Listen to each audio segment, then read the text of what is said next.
I love how someone in the back is just like, ew! Alright, what is up everyone? Hope you're all doing well. Happy Tuesday. It's a beautiful day. The sun is shining, the ground is covered in snow, and I'm sitting inside and watching drum videos with you guys. So we're gonna check out this video with Matt Garstka. He's one of my absolute favorite drummers. He's been since a couple of years back now. And this is one of the performance spotlight videos that Vic Firth released with him. I think they made 2 or maybe even 3 a few years back, like 2018. I probably saw this video when they released it, but again, this was a couple of years back, 2 or 3 years back. So we're gonna have a bit of a refresher together, and as we watch this, Matt is just a phenomenal drummer. If you haven't seen him, I encourage you to check out more of him beyond just this video we're about to see here. He's just incredible in every way. So I'm gonna stop yapping. We're gonna check out this video, and if there's something I can teach you or break down along the way as we go, I will attempt to do so, and hopefully we can learn some stuff while we watch this video. So let's go.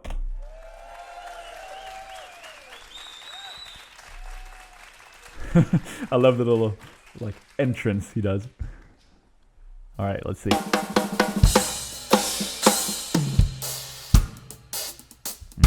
Okay, nice little reggae beat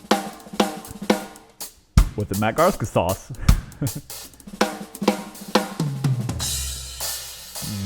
That's nice.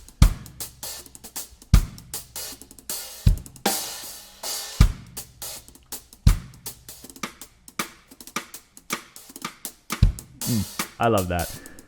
This is the thing I love about Matt too. People mostly know him for... I'll pause so you can so you can see this afterwards. People mostly know Matt for playing it with the metal band or progressive metal band Animals as Leaders, right? Where it's really, really technical, like a lot of time signature and crazy stuff going on, just overall craziness in a really, really cool way. But this is the thing about Matt, like he can play a groove, like he can hold down a groove in so many different styles with his background in, I believe, Berkeley College of Music. I know he's played like Afro-Cuban and reggae and jazz and all these different genres, which he's a monster at too, not just the progressive metal stuff that we mostly know him for. So it's cool to watch these kind of performance spotlights and solos and stuff like that, where he's playing outside of the Animals as Leaders band context, because that's where you really get to see more of him as a player overall. So I think we're going to see a bunch of different kind of inspiration from different genres in his playing throughout this video.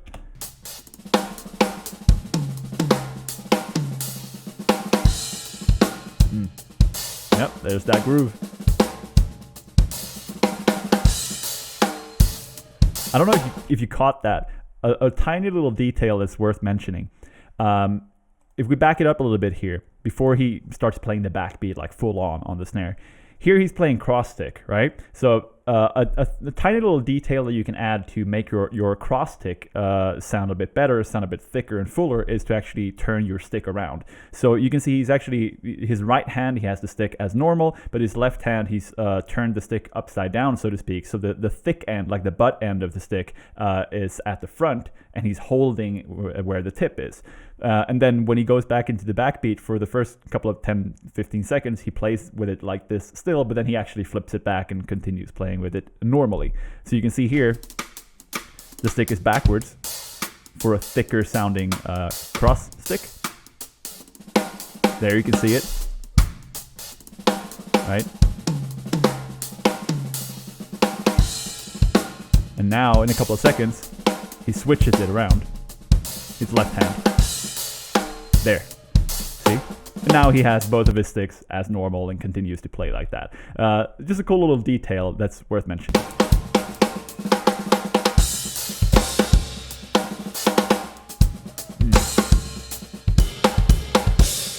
Oh, that stuff I love, like the permutation.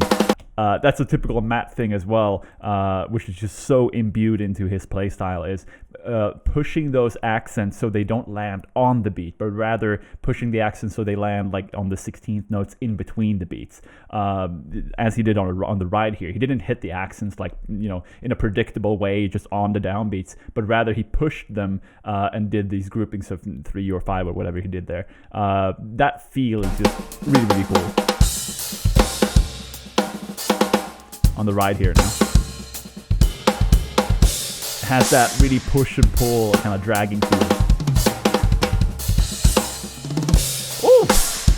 Oh, snap. Oh, we have to see that again. That was a really sick fill.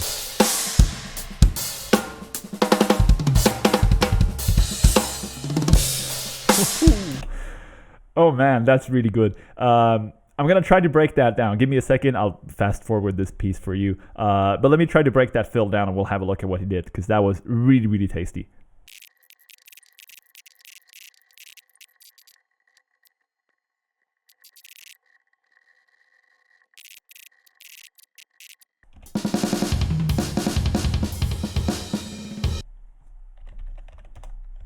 All right, finally, finally, I got it done. This took a lot of rewatches in order for me to get this one down to the T.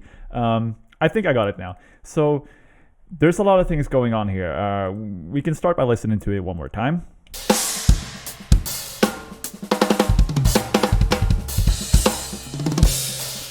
Okay, so to begin with, the first couple of noticeable things, because I mean, we can break down individual fills throughout this entire solo and spend a week sitting here in this chair and doing this, right? But I think it's more important for me to teach and for you guys to learn the concepts and kind of the building blocks and ideas behind these phrases, rather than for you to learn the fill note by note. Of course, you'll have this particular one note by note here, in case you want to learn, if you want to play exactly this. But I'm going to talk a little bit more about like the concepts and the smaller details going on in this that you can use to create your own fills. So to right off the bat, the main thing we want to look at is the fact that this fill doesn't start on the downbeat of a bar. Like, it doesn't start on beat 1. It starts on beat 4. So you have 1, 2, 3, fill, start. Right? Not 1, 2, 3, 4, start. It starts on beat 4. So we can listen to what the Guitar Pro fill sounds like here, and this doesn't sound as good as when he plays it, but still. So we have 1, 2, 3.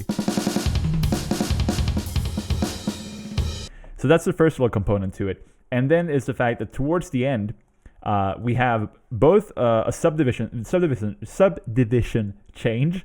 We have 16th notes pretty much all the way. We have 1/8 note here in the middle, but otherwise this is all 16th notes. And what that means is just 4 notes per downbeat. So if your pulse is this, 1, 2, 3, 4, then you have 4 notes per beat. So 1, 2, 3, 4, 1, 2, 3, 4, 1, 2, 3, 4, 1, 2, 3, 4. That's how quick he plays. But then towards the end, he switches to 8th note triplets, so he slows it down a bit. So instead of having 1, 2, 3, 4, 1, 2, 3, 4, 1, 2, 3, 4, 1, 2, 3, 4, you now have 1, 2, 3, 1, 2, 3, 1, 2, 3, 1, 2, 3. Same tempo, but 3 notes instead of 4. And then at the very end, he does the same thing, but in reverse. So now you speed it up. So you have 6 notes, 16th note triplets, instead of 4. And he also does something really, really cool here that you don't hear drummers do a lot, at least not in this way, and it really adds a lot. And that is, we talk about dynamics all the time, but it's one thing to play. I think people think about dynamics as, play this section soft and then play this section loud, or just like ghost notes. Well, that's dynamics. And yeah, it is dynamics, but you also have these kind of dynamics with crescendos. So that's what this little arrow down here at the bottom is. So basically he starts this phrase, these couple of notes here, he starts them quiet. And then during that little time span of him playing this part, he ups the dynamic, like he ups the volume. Same thing here at the end. That's what makes that little tom, the rack tom thing at the end so cool, is he plays it quiet and then loud. And just in that little span of those 6 notes, he goes, he kind of throws you into the downbeat in the next bar. So let's listen to what he plays again, and just pay attention to that towards the end where he actually uses this crescendo to make it sound the way that it does.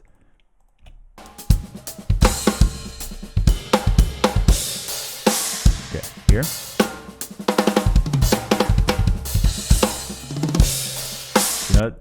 He kind of throws you into it. That I really, really love. So that's something for you to take away into your own fills. Beyond that, there's a lot of double strokes on the kick here. So we have, one right here. There's one more here. There's one more here. One more here. That's something that he uses a lot, and I would like to use more if I was better at it. It really, really ties these kind of fills together, where this fill is mostly linear, and what that means is it's pretty much one limb at a time. You can see right here we have 2 strokes at the same time, like left hand and kick, and you have it here as well with both of your hands. and here as well. But beyond that, it's all just one limb at a time. That's what we call linear fills or linear grooves or whatever. So and when you play that kind of linear style, tying your accents together with double strokes on the kick in between, that's a really good way to make it all flow a bit better. And I think these components are all what makes this a really cool fill. You can, the phrasing in of itself is really nice, like the little hi-hat bark that he throws in there in the middle adds a cool dynamic to it. But again, there's so many small components. You can learn this fill note by note if you want to, but I would rather consider all the little details here. So starting on beat 4 of a bar, using crescendos inside of the actual fill, and especially at the end to throw you into the end of the fill. Using this little hi-hat bark in the middle, using the subdivision switches. Those are the things that Matt is such a monster at, and what makes his style so cool. So let's listen to that fill one more time, and then we just move on from here.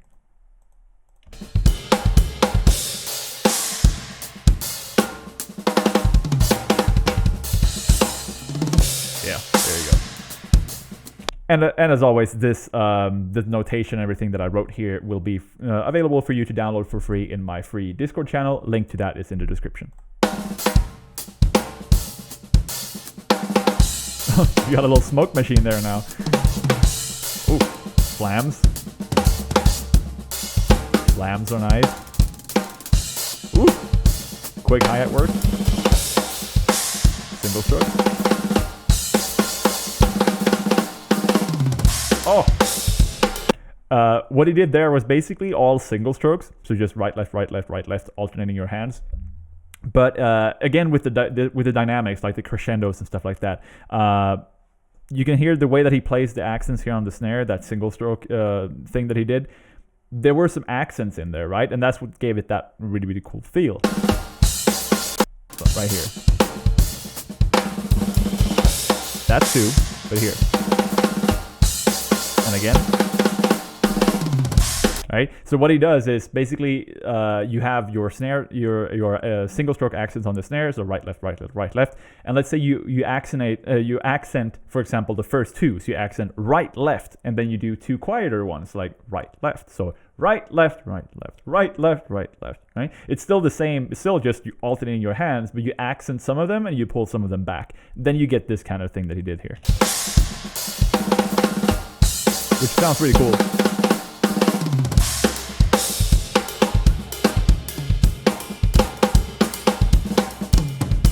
Yeah, I love this.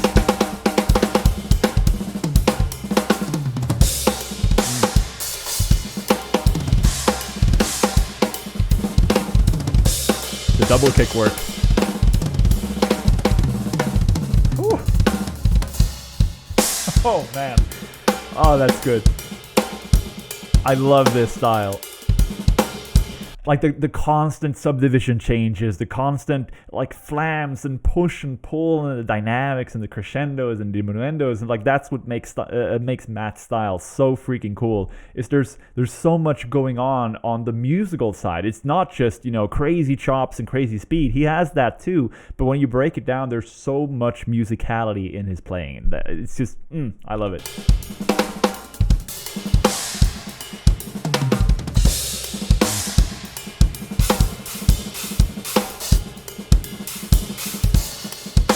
Yeah.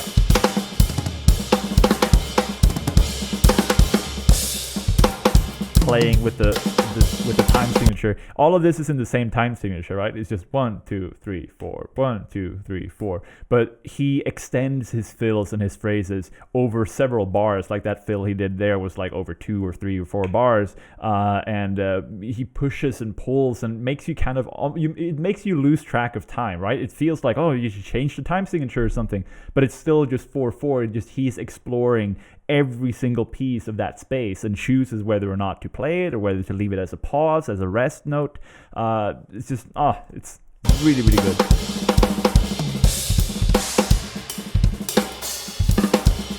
I wonder what that ride is. I feel like, because I'm a Meinl guy too, and I feel like this is an extra dry Meinl ride, like a limited edition or a prototype or something, because it looks a bit sandblasted to me. I may or may not be right here. But for example, that China too, Matt has again, this was in 2018, I think, this video, and Matt has a signature China with Meinl now, the Equilibrium China. So this would be my guess is that this China is like an early prototype to what eventually became the Equilibrium China, because I know Meinl works in that way a lot, where they work closely with an artist and they develop their symbol by trial and error through a lot of different prototypes. And this to me looks like he's using one of the early prototypes to what later became the Equilibrium China. And this ride here could be some special version as well, because it looks a bit sandblasted to me. I may or may not be right about that.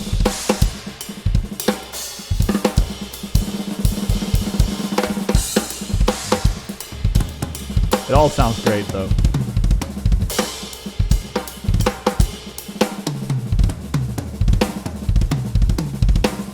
Oh, that's nice. That kind of phrasing is something I use as well. I really, really enjoy that. What you're doing there, and again, there's no point in breaking down like the exactly here, but the concept of what he did is basically you move your right hand around the kit for the accents, right? So on the toms, and you bring it back to the snare. That's your accents. You fill in the space between those accents with ghost notes on the snare drum and with double kicks, so playing 2 or even 3 notes on the double kick. So if you were to write that out, it would look and sound really, really weird in a kind of a perfect setting as a grid, with in this software for like Guitar Pro program, for example. It wouldn't sound right, because the way that you play it, like the push and pull and the drag and the way that you play it as a human, like that human factor, that's what makes it work. That's what makes it really flow. So what he's doing is moving his right hand around, filling it in with ghost notes on the left hand, and doing double or even triple strokes with his feet on the kick.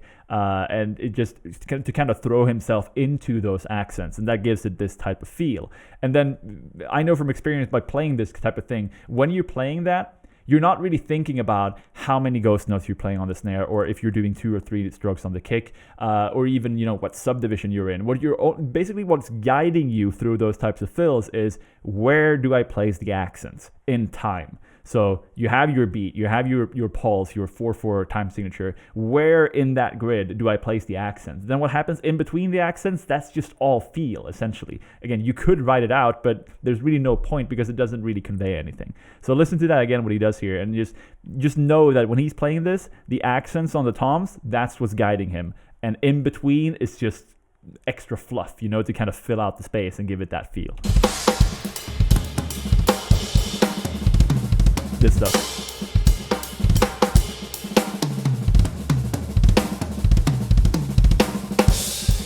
It sounds really, really cool. I love that. Okay, here comes the jazz stuff.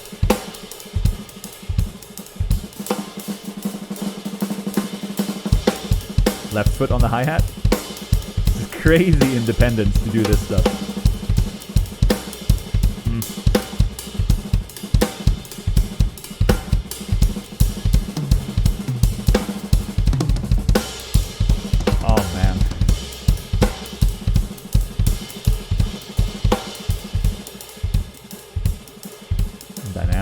Bringing it down in volume.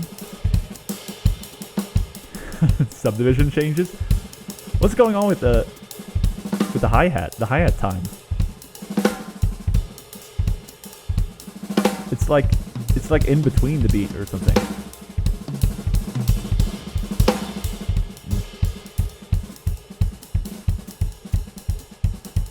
Okay, now he's playing the hi-hats on the. Let's see. Okay, he did it like on the upbeat in triplets. Oh, man.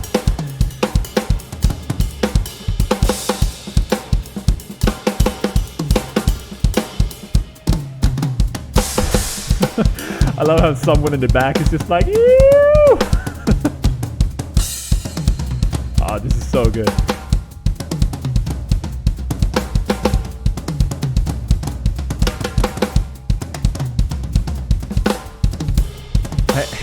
Hang on. I was mentioning the left foot work on the hi-hat. Look at what he's doing here. So he's playing he's playing like, let's see, yeah, he's playing triplets on the hi-hat. So if this and he's playing the quarter notes on the kick. So if we think of the time signature here as a 4/4 time signature, just 1 2 3 4, 1 2 3 4. That's what he's playing with the bass drum. He's playing 1 2 3 4 just continuously on the bass drum. But his hi-hat is not doing 1 2 3 4. It's doing 1 2 3 1 2 3, like triplets over that. So while this is the pulse, like 1 2 3 4, 1 2 3 4, hi-hat is doing 1 2 3 1 2 3 1 2 3 1 2 3 1 2 3, right? And then on top of that, he does all this crazy stuff with his hands. So look at that again. Look at what his feet are doing here. See how the hi-hat is moving much faster than the kick?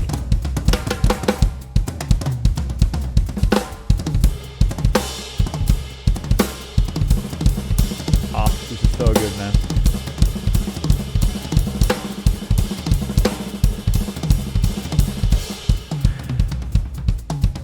One, two, three, 1 2 3 1 2 3 on the hi-hat, and 1 2 1 2 3 4 1 2 3 4 on the bass drum. And then just the independence, dude.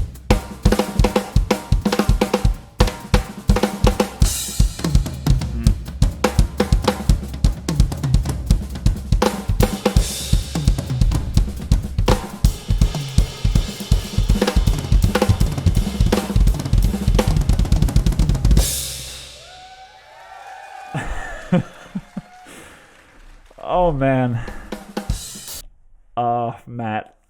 Matt is insane.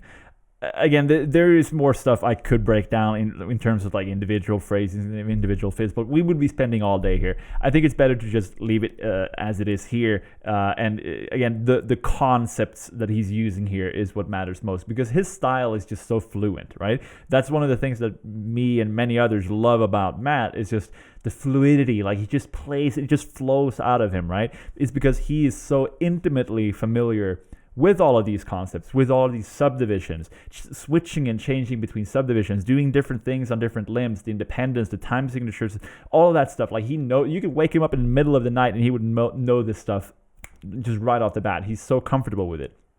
And I know this because I've met him. I've spoken with him. I've gotten to know him at the UK Drum Show 2 years ago in 2019, the same place I got to know Chris Coleman, which I talked about in that first video I did.